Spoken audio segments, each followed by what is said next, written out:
¿No les da vergüenza? Con mis hijos no se metan. La consigna principal del llamado Bus de la Libertad.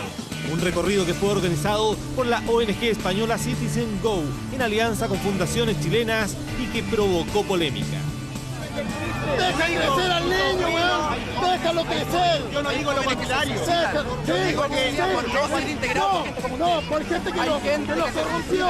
Hay gente que los corrompió. Por personas como usted que nos discrimina. Sí, ¡Los corrompió! Descalificaciones, gritos, insultos, incluso escupitazos.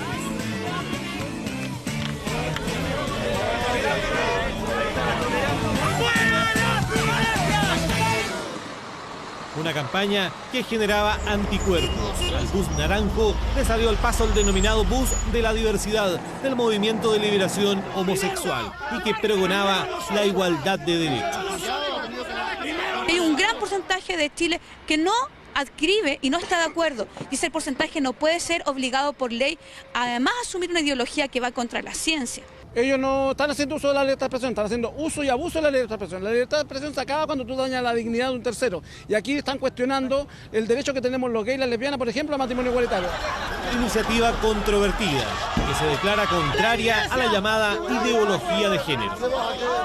Acuñan este término de ideología de género para establecer un cuestionamiento a los avances que ha habido en distintos lugares del mundo, especialmente en Chile, en relación con reconocer derechos fundamentales, derechos civiles, relacionados con las minorías sexuales. Yo creo que hay una promoción del odio a la diversidad sexual. Me parece que aceptar un bus mal llamado de la libertad, además con información que es tergiversada, con información que es falsa, creo que lo único que provoca es violencia, lo único que provoca es odiosidad. Además, el Bus de la Libertad rechaza que conceptos como la transexualidad sean enseñados en los colegios. La consigna es más familia, menos Estado. El bus ese también habla en contra de la educación sexual, ¿no? Lo que los niños deben aprender, ¿no? Entonces ya es como demasiadas cosas. Ya no solamente el hecho de que los niños sean niños y las niñas niñas. También se trata de interferir en cuanto a la educación que se le dé a esos niños. Son niños que hay que poder respetar y que hay que poder mirar, efectivamente, en sus propias dinámicas particulares y en lo que a ellos los constituye como grupo que forma parte integral de nuestra sociedad y que en ese sentido no corresponde establecer una falsa dicotomía entre la familia y el Estado, sino justamente hacer aparecer cuál es la voz de esos niños para poder escucharlos y para poder acogerlos en sus demandas y en sus necesidades. Para algunos, tanto la presencia del bus como el debate ideológico callejero podrían provocar confusión en la ciudadanía y marcar un retroceso en el ámbito de la diversidad sexual y la realidad trans. Una persona transexual es la que nace con un cuerpo de un sexo y su mente y su inclinación es tener el cuerpo diferente. O sea, nacen en un cuerpo que no les corresponde en cuanto a su desarrollo mental, físico y cultural, se puede decir también. En la gran mayoría de los casos, la persona transgénero tiene que recorrer un largo camino para conseguir la aceptación social. Me parece que es no considerar el proceso que tiene una familia con un niño, una niña trans y todo lo que significa, ¿no?, para la familia adecuarse a esta situación, conocer la situación que les pasa a ellos. Yo conozco varias familias que han estado en este proceso y con esto lo único que hay es una odiosidad. Segundo, de no entender lo que es ser trans en Chile hoy día. Una polémica iniciativa y que ha provocado un fuerte debate entre partidarios y detractores de la identidad de género y la diversidad sexual. Bueno, estamos de regreso, ya saben del tema del que vamos a hablar, lo dejamos presentado antes junto a la nota del periodista Rodrigo Cid, así que de inmediato con nuestros invitados, Tomás Enríquez, director ejecutivo de Comunidad y Justicia, gracias por estar aquí, bienvenido. Gracias a ti, Juan Manuel. Buenas noches, Luis Larraín, hombre que fundó Fundación Iguales y activista de la diversidad sexual, gracias Luis por estar aquí, bienvenido. Gracias. Buenas noches. A ambos le hago la misma pregunta, comienzo contigo, Tomás, ¿qué se entiende o qué entiendes tú ante el concepto de ideología de género? Ideología de género es un nombre que evidentemente desde la otra tribuna no comparten porque incluso Isabel Mora ha señalado no existe. Es un término inexistente, es un cuco que se ha inventado por parte de quienes están en contra de los movimientos en la agenda política respecto de los grupos de diversidad sexual. Yo por mi parte creo que si uno puede dar una explicación y sería lo más básico es un conjunto de tanto ideas desde el punto de vista antropológico como medidas políticas y sociales que tienen por finalidad, volviendo al punto inicial, una modificación de nuestra antropología pública, de la forma que nosotros entendemos en nuestra legislación a la persona humana, de qué es lo que significa ser persona humana y que eso a su vez tenga repercusiones jurídicas y sociales. En términos muy concretos y especialmente por lo que se ha visto a propósito del bus, que curiosamente no es el mensaje del bus, pero es lo que decía en España y por eso se ha hablado acerca de la discusión respecto de la ley de identidad de género y otros, tiene que ver con derechamente modificar lo que entendemos dentro de nuestra sociedad por hombre, por mujer, y cuál es la relevancia jurídica que tiene el sexo como conformador de todo nuestro ordenamiento jurídico. Y esa es la discusión política que está detrás. Luis. La ideología de género, como decía Tomás, efectivamente es un invento, o más bien una estrategia de los sectores conservadores, religiosos, para desinformar, para meter miedo, porque se oponen legítimamente a proyectos de la diversidad sexual como el matrimonio, como la adopción homoparental y como el proyecto de identidad de género.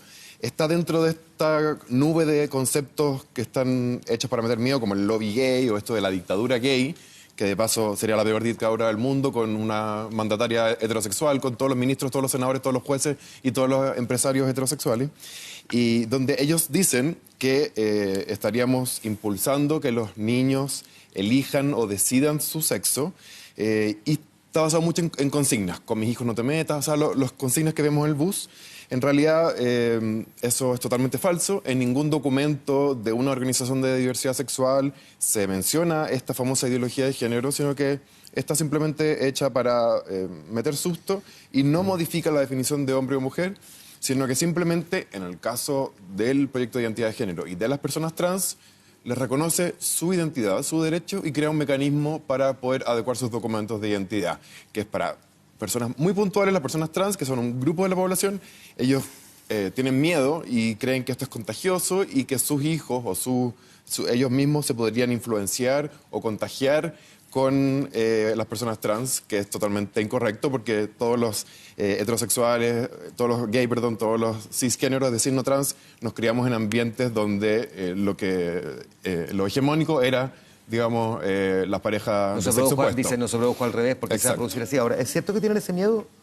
O sea, Juan Manuel, de partida creo que el hecho de que no aparezca ningún documento con el nombre ideología de género no te dice absolutamente nada, porque el mismo Luis lo dice. Esto efectivamente es un término de parte de quienes se oponen a esta agenda para efectos de denominar un conjunto de ideas y un conjunto de iniciativas en particular, pero me cuesta entender de que se diga que no existe y que si queréis podemos discutir acerca del nombre, pero y traía específicamente esto como prueba número 1, un libro de Beatriz Preciado, Paul Preciado, que es un hombre, o más bien es una mujer que hoy día se identifica como un hombre transgénero, y que ese libro, que es de cabecera para muchas de las personas que tienen sustento teórico respecto de todas estas discusiones, ni siquiera hay que leer el libro, es cosa de ver en la parte de atrás en que señala específicamente de que lo que plantea, por ejemplo, Preciado, es una revolución política y social respecto de cómo en la sociedad nos entendemos a nosotros mismos, porque ella lo que busca es precisamente que el sexo deje de existir, que la idea es que el sexo deje de ser determinante en nuestras relaciones sociales. Que lo diga un libro, digamos, es una cosa, digamos. Otro muy distinto es las discusiones que se dan a nivel estatal. Estoy muy de acuerdo, Juan Manuel, pero evidentemente, ¿no? Y esto yo creo que nadie estaría en condición de desconocerlo, que todas las ideas vienen o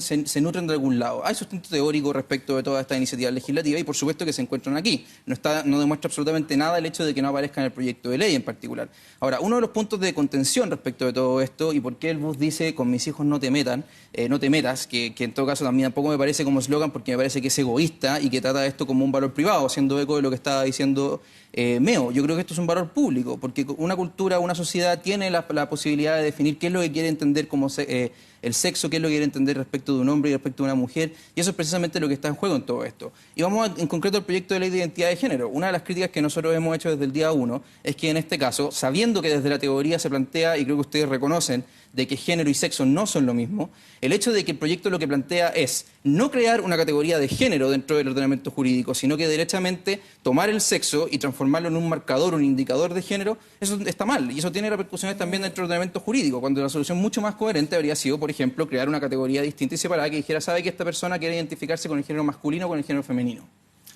Luis. En ninguna parte del mundo que yo conozca se ha hecho esta distinción legal entre sexo y género, porque no conozco el caso, puede ser, pero la verdad es que sería bastante confuso. Imagínate que una persona, por ejemplo, una mujer trans, tuviera sexo masculino y género femenino, y se somete a una cirugía de reasignación genital, por lo tanto perdería ese sexo masculino y al final tendría que cambiarse también ese sexo. Entonces lo que importa, la verdad, es el género a nivel político. Es por eso que el Ministerio de la Mujer se llama Ministerio de la Mujer y la Equidad de Género, porque efectivamente, y esto no es una teoría nuestra ni de la diversidad sexual, sino que tiene que ver con el género en general, que es mucho más amplio que la diversidad sexual. Se plantea que el género efectivamente, y lo vemos día a día, el género es una construcción cultural, a diferencia del sexo, que es una condición biológica.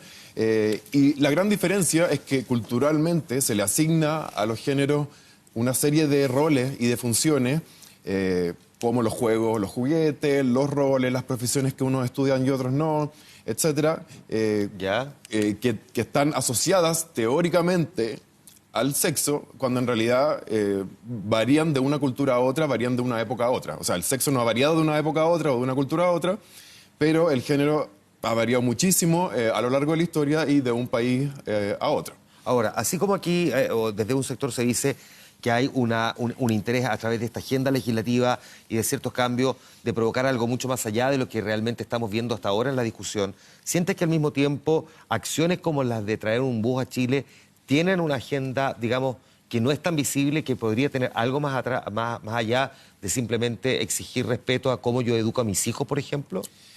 Primero quiero aclarar que el respeto y el derecho, la verdad es que es un derecho consagrado en la Constitución de criar a los hijos, es un derecho preferente y nadie lo discute, al contrario. Nosotros vemos familias que tienen niños trans y que en buena hora que los padres tengan el derecho de criarlos porque son un espacio de contención, a diferencia del Estado. Por ejemplo, Selena, una niña trans de 8 años, ha pasado por 8 colegios porque no le han respetado su identidad de género femenina. Por lo tanto, creo que los padres sí tienen que tener ese derecho preferencial y no estaba en contra de eso y en ningún documento o en ningún proyecto de ley eso se establece.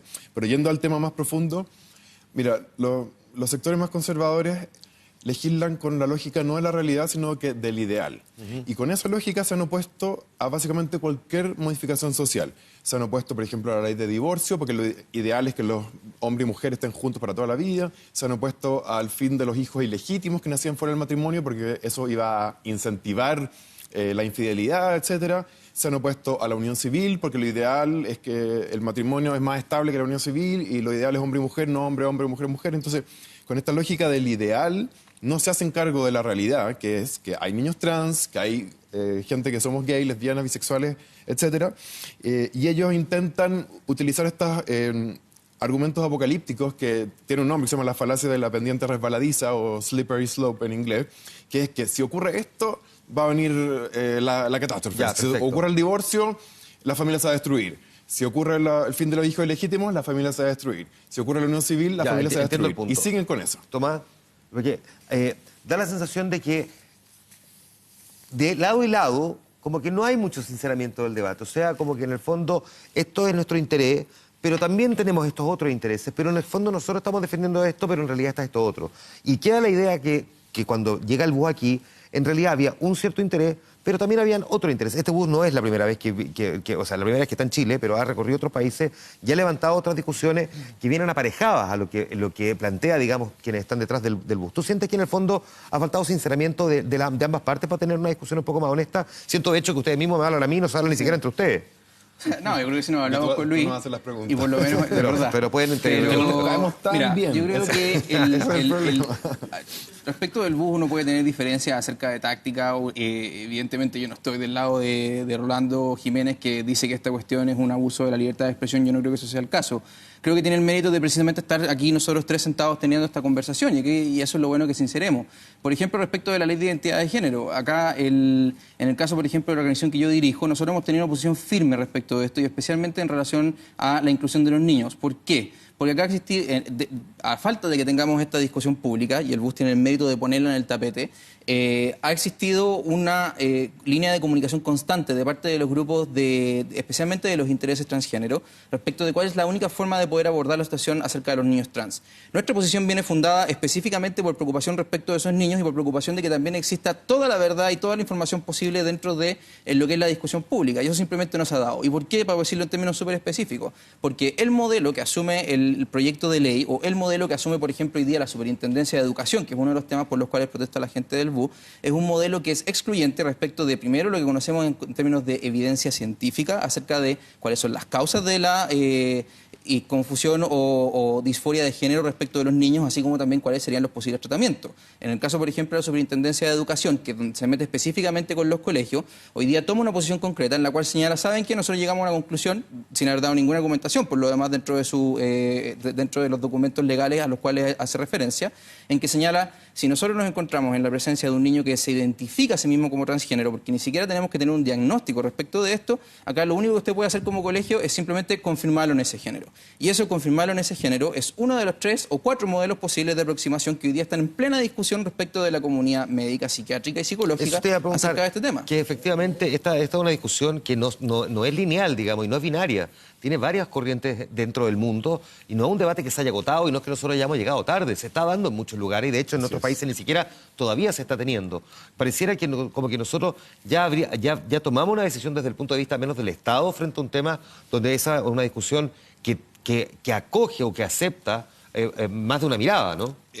No es así para nada. El Estado de Chile no ha tomado ninguna posición. De hecho, el proyecto de identidad de género... No, me refiero a la superintendencia. Sí, pero al tiro lo menciono. El proyecto de identidad de género lleva 4 años. Es de los proyectos más lentos que yo he visto en toda mi vida. Recién salió el primer trámite y va a la Cámara de Diputados ahora.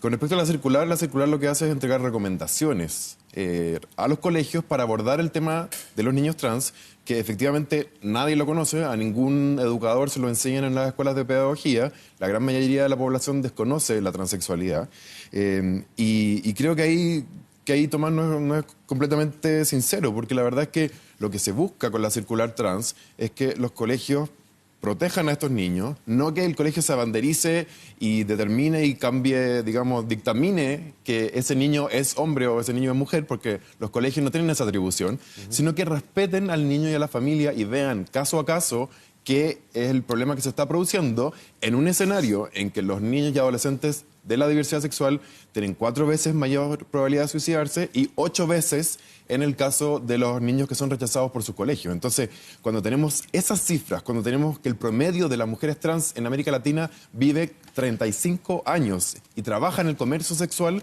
es de toda lógica que una institución educacional quiera velar por que esos niños terminen el colegio y no deserten. Ya, déjame hacerte esta otra pregunta.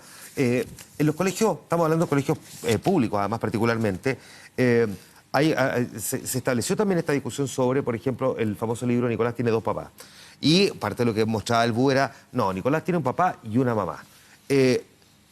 Es que no existe un solo tipo de familia. Eso está, yo creo es bastante claro, es una evidencia empírica. Uno puede tener interpretaciones sobre cuál es el concepto de la familia y eso más bien es una disquisición más profunda que semántica, pero no corresponde que efectivamente el rol del Estado es que la educación se presente en toda esa realidad y no se oculte en alguna en materia educativa.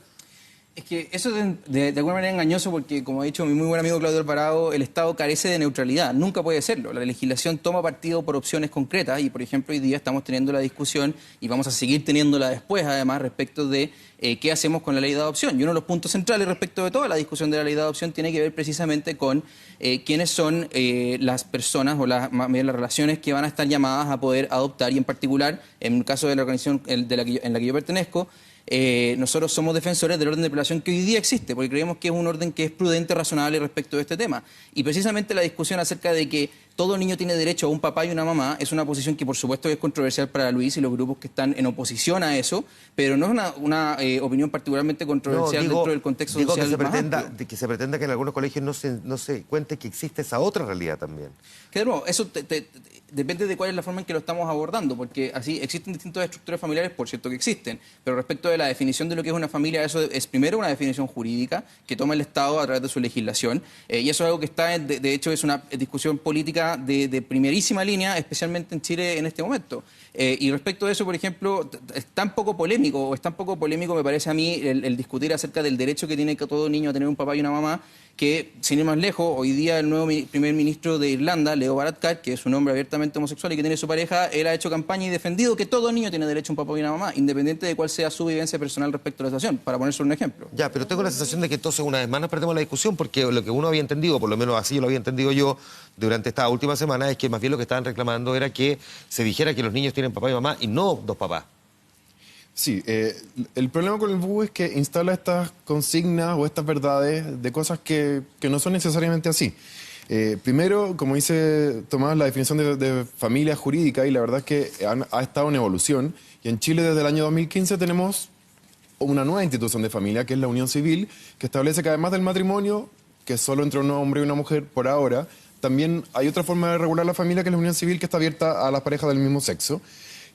Pero se dejó fuera todo lo que tiene que ver con filiación. Entonces, estamos en la situación absurda de que hoy día un casado, un viudo, un divorciado y un, no sé qué me faltó, soltero, pueden adoptar, pero una persona con una unión civil no puede hacerlo, lo cual nos lleva al absurdo de que hay parejas que están juntas, han tenido que romper la unión civil para adoptar como solteros, teniendo la pareja igual, poder adoptar y luego volver a contraer la unión civil. Entonces, hay un vacío y además por las parejas del mismo sexo que ya tienen hijos, por reproducción asistida, por relaciones heterosexuales anteriores, por adopción de solteros, como te decía recién. Entonces, no nos estamos haciendo cargo de la realidad, estamos dejando a los niños desprotegidos y el derecho a tener papá y mamá no existe en la legislación, no existe ninguna ley ni ningún tratado de derechos humanos que diga que los niños tienen derecho a tener un papá y una mamá, sino que derecho a tener familia.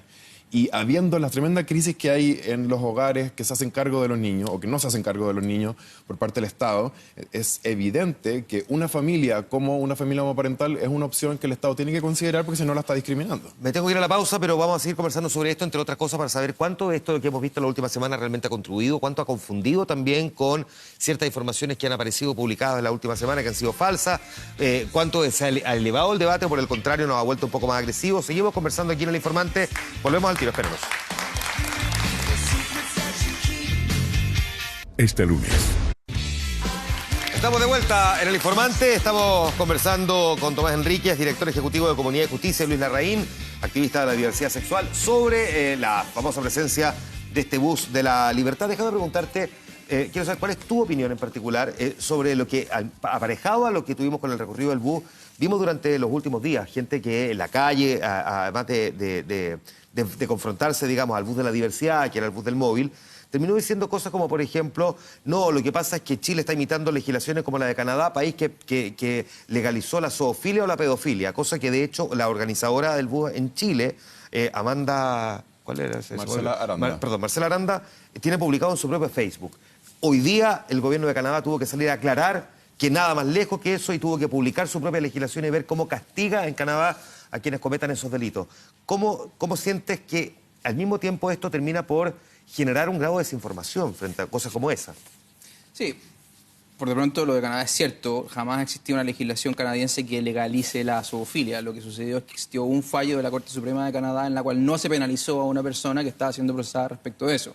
El tema es distinto y efectivamente eso entra a la confusión, pero yo no puedo ni pretendo hacerme cargo de lo que dicen, y yo sé que no me lo estás preguntando tú. Te pregunto tu opinión, y por eso mismo te digo, hacerte cargo. Yo creo que el único mérito que ha tenido el bus, y que no es poco en todo caso, es levantar un tema de discusión que me parece que es importante que tengamos como país, precisamente porque tenemos una desinformación tremenda respecto de lo que se está discutiendo y para mí esta es una ley de primerísima importancia que estaba pasando absolutamente bajo el radar para un segmento enorme de la población en Chile. ¿Se dicen exageraciones? Por cierto que sí. Y si nosotros vamos a cualquier manifestación callejera con cámara en mano y empezamos a preguntarle a cualquiera de los dos bandos, vamos a poder encontrar a alguien a quien ridiculizar por lo que está diciendo, porque es verdad que muchas personas... Ahora, lo que pasa es que esto lo publica en su propio Facebook la organizadora de la movilización y en por Chile. lo mismo eso le podemos ir a preguntar después a ella acerca de ese tema, pero lo que voy es que en todas estas manifestaciones en la calle, especialmente porque nos estamos volviendo una sociedad que no solamente un fenómeno de Chile, sino que en general cada vez menos tolerante, porque automáticamente cuando escuchamos a alguien que no opina lo que yo quiero que opinen, vamos a que esto es odioso, esto es discriminatorio, lo que desconoce por lo demás lo que es la definición misma de discriminación. Y esos mismos llamados en términos de decir, saben que este bus es un discurso de odio, luego tenemos que prohibirlo. Si ese fuera el parámetro, yo tendría que querellarme automáticamente en contra de Rolando Jiménez por cada vez que me ha dicho homofóbico en medio de su Twitter a sus cientos de miles de seguidores. Pero entiendo que las reglas de una sociedad democrática exigen que seamos capaces de discutir y que la política es un deporte de contacto, cosa muy distinta a que si estuviéramos haciendo incitaciones derechamente a la violencia o por otra parte pedir, como lo hizo de hecho Rolando Jiménez, la censura de un bus porque no nos parece cuál sea el mensaje. Yo no estoy por eso y creo que la sociedad chilena tiene que estar por la defensa de la libertad de expresión, que no es lo mismo a decir que sean ideas que no nos ofendan o que no nos incomoden. Luis, misma pregunta y también sobre lo que está diciendo él. El derecho a manifestarse y a expresar también ideas y a instalar el debate. El derecho a manifestarse es una garantía constitucional, así que nada más lejos de querer censurar y negar eso. A nosotros mismos nos habrían querido censurar un bus hace 10 o 15 años que dijera matrimonio para todos los tipos de pareja o que dijera la homosexualidad tan válida como la heterosexualidad. Así que creo que no tenemos que ponernos conservadores, que sería negar la libertad de expresión. Pero sí hay que ser claros en que el bus es una provocación en el fondo, que si bien permite estos debates, yo no sé qué porcentaje de la población se queda con este debate y qué porcentaje de la población se queda con los insultos, la violencia en las calles o la virulencia en redes sociales, en que a mí me han dicho de todo y a mucha gente le han dicho de todo y donde se... Digamos que de lado y lado. Exacto. Por eso digo, a todo el mundo le han dicho de todo y se produce una lucha de consignas sin ninguna profundidad detrás. Ahora, uno no evita una expresión ciudadana, una manifestación, el derecho a expresarse, simplemente porque o algunos lo van a malinterpretar o porque en redes sociales algunos lo van a insultar. No, digamos que es parte, como dice Tomás, también de cómo se van generando y se van articulando las discusiones en Chile. Sí, por eso insisto en que jamás, ni como yo, como candidato, ni la Fundación Iguales nos hemos opuesto a la circulación del bus porque está dentro de la libertad de expresión, pero sí hemos dicho que lo consideramos que es violento, que tiene un mensaje de odio, porque finalmente lo que está diciendo la versión española, por ejemplo, es que los niños trans no existen.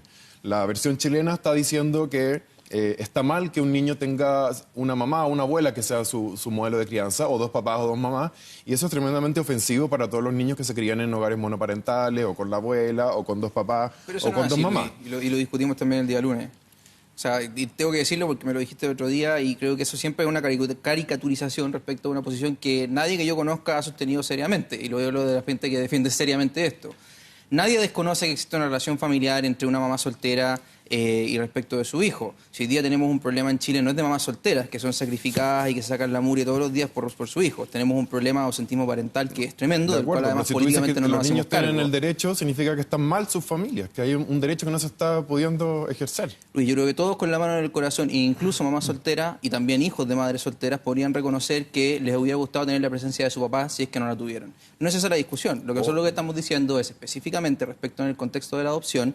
Lo que planteamos es que si el Estado está en posición de tener que tomar una decisión acerca de asignar a un niño para efectos de que sea adoptado, ese niño tiene derecho a tener un papá y una mamá, tiene derecho a no ser discriminado por parte del Estado y no ser privado de lo que es la experiencia común de todos los seres humanos que estamos en esta tierra.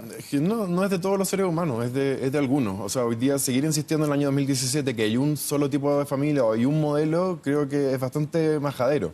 El Estado debe ser neutro o no debe discriminar y de hecho atentaría contra la propia ley antidiscriminación que el Estado dijera no, la unión civil no sirve para adoptar, pero sí sirve estar soltero, viudo, divorciado o estar casado. ¿Por qué dejamos a un tipo de familia, a un tipo de Estado civil fuera de algo que porque la legislación tiene que distinguir. La distinción que está haciendo, y esto es lo que hemos tenido siempre, y creo que es el consenso que además tienen los candidatos, es que la adopción es una institución que no está pensada para los adoptantes. Es una institución que está pensada exclusivamente para los niños, porque son ellos los beneficiarios. Y los niños tienen derecho a ser familia. Así como tú estás hablando de la perspectiva de la discriminación respecto de los que solicitan, yo lo que te digo es que acá hay una perspectiva distinta y esa es la discriminación respecto de los niños, en que si el Estado tiene la posibilidad entre asignar a un niño para que tenga un padre y una madre versus cualquier otra alternativa, debiera optar por la primera opción. Bueno, pues no es así porque existe la adopción de solteros, viudos y divorciados, y eso hoy día ocurre. Y por eso mismo entonces, si ustedes son coherentes, deberían eliminar o mandar un proyecto de ley para eliminar la posibilidad de que solteros, viudos o divorciados adoptaran. Y por eso no lo hacen. Luis. Y no es ese el caso. Lo que estamos diciendo, y lo hemos dicho siempre, es que, y esto es lo que hoy día en Chile sucede estadísticamente, es que tenemos más matrimonios buscando adoptar de lo que existen niños que son susceptibles de ser adoptados. Y nosotros ya hemos tenido esta discusión en la cual tú sacas en cara el tema de los niños del Sename, que me parece que es una utilización errada. No, y es perdón, errada porque no todos los niños que se encuentran en el Sename, a propósito de toda la discusión que hemos tenido, de la dramática situación que estamos viviendo ahí, no todos ellos son susceptibles de ser adoptados. Porque hay mucha confusión. No son Solo vaya a completar la idea. de ser adoptados porque hay un problema también en la definición sobre quién es susceptible de ser adoptado. Porque te quiero decir que sí hay niños, y de hecho también, ¿por qué hay solteros y divorciados y viudos que si bien tienen un menor orden de prelación, pueden adoptar? Y es porque hay niños, sobre todo los niños de más de 2, 3, 4 años, que nadie los quiere adoptar. Los matrimonios heterosexuales no quieren adoptar a esos niños. Entonces, me parece que es bastante egoísta esta mirada de que hay un solo tipo de familia que los puede adoptar, cuando en realidad le estamos quitando enormes posibilidades a esos niños de tener un futuro mejor, simplemente por un prejuicio de cuál es la familia ideal, que la verdad es que la familia ideal puede ser un papá y una mamá que sean alcohólicos, que no sean capaces de tener a ese niño, como lo vemos día a día, embarazo de adolescentes, en fin. Así que la heterosexualidad no garantiza nada. Voy a la pausa, volvemos de inmediato al informante. Espérenos, ya estamos con ustedes.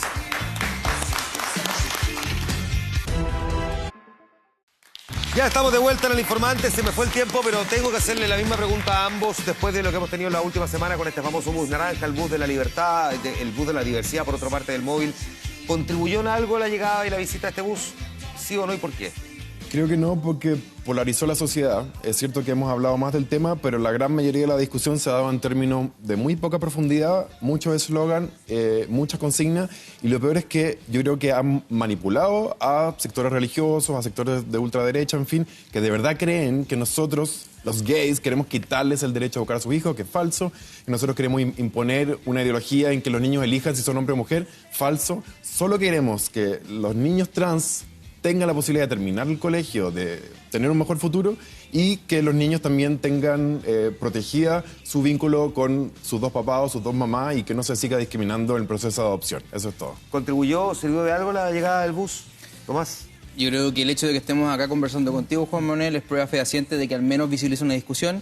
Y solamente me quedo para cerrar con que sí hay una situación real de imposición respecto a los niños. O sea, esto no es solamente pánico, hay un punto real en todo esto. Y creo que la demostración más fehaciente tiene que ver con lo que ya ha hecho la Superintendencia de Educación. Y lo digo en conocimiento de causa porque soy abogado de colegio en que esto sucedió, en los cuales en última instancia lo que le dicen al colegio es, ¿sabe qué? Usted no puede defender su visión acerca de cuál es el bien superior del niño, acerca de cuál es el desarrollo integral de un niño. Ley, es una circular con recomendaciones. Excelente. Tú, o sea, sería muy bueno que tú le digas a la Superintendencia de Educación de que ellos no tienen derecho a sacar las circulares. ¿En qué artículo o en qué ley se establece que los papás no tienen derecho a buscar a su hijo? Se llama la facultad fiscalizadora y reglamentadora de la Superintendencia, lo que significa que puede hacer normativa y eso es lo que ha hecho. O sea, del hecho de que no esté en este momento la legislación es de hecho uno de los puntos de discusión sobre la legalidad respecto de esa circular. Pero sería muy bueno que tú les comentes a ellos de que aparentemente no son vinculantes sus circulares. Eso es un contexto nuevo o un término nuevo para mí. O sea, para ti no hay libertad de educación, libertad de enseñanza en Chile. No cuando la Superintendencia la quiere negar. Bueno, me parece bastante claro que sí hay libertad de enseñanza en Chile. Hay colegios donde te enseñan que ser gay es pecado, donde ser trans es pecado. Por lo tanto, creo que si hay un problema es que todo este tema se ha dejado fuera de la educación.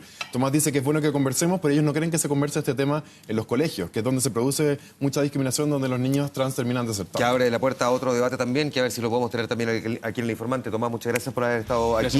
Muchas gracias, Luis, por haber estado aquí. Muchas gracias al público, al Centro de Adultos Mayores de Ñuñoa también, entre otros que estuvieron aquí. Muchas gracias por habernos venido a ver.